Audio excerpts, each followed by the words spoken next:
Here we have x squared plus 4x plus 1. We want to write this in completed square form. We put down a squared bracket. Into the bracket we put an x.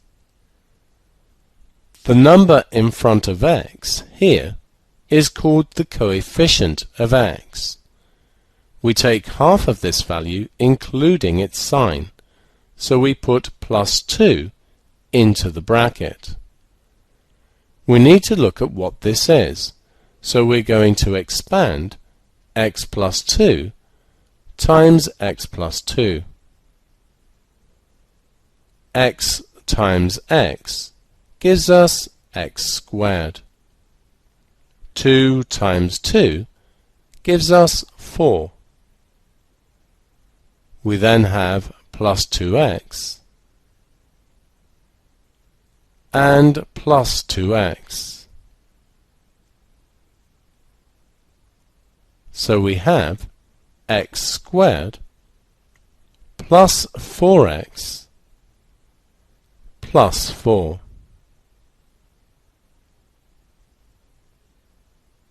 Consider the original quadratic. We have the x squared and we have the 4x.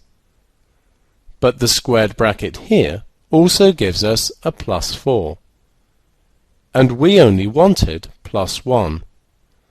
To balance things up, we subtract 3.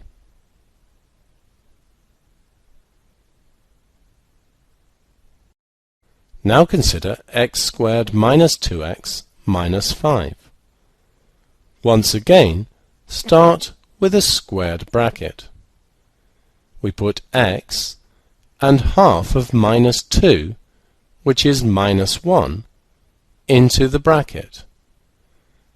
We need to consider x minus 1 times x minus 1. This gives us x squared minus 1 times minus 1 is plus 1. We have minus 1x minus another x, giving us minus 2x. This is correct, but we have a plus 1, and we want a minus 5.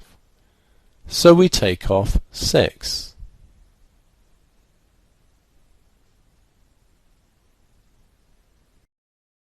Now for x squared minus 3x plus 5, we start with our squared bracket, and into the bracket we put an x and half of minus 3, which is minus 1.5. We need to consider x minus 1.5 times x minus 1.5. This is x squared minus 1.5 times minus 1.5 gives plus 2.25. Minus 1.5x take away another 1.5x is minus 3x. This is correct, but we have 2.25 and we want 5, so we add an extra 2.75.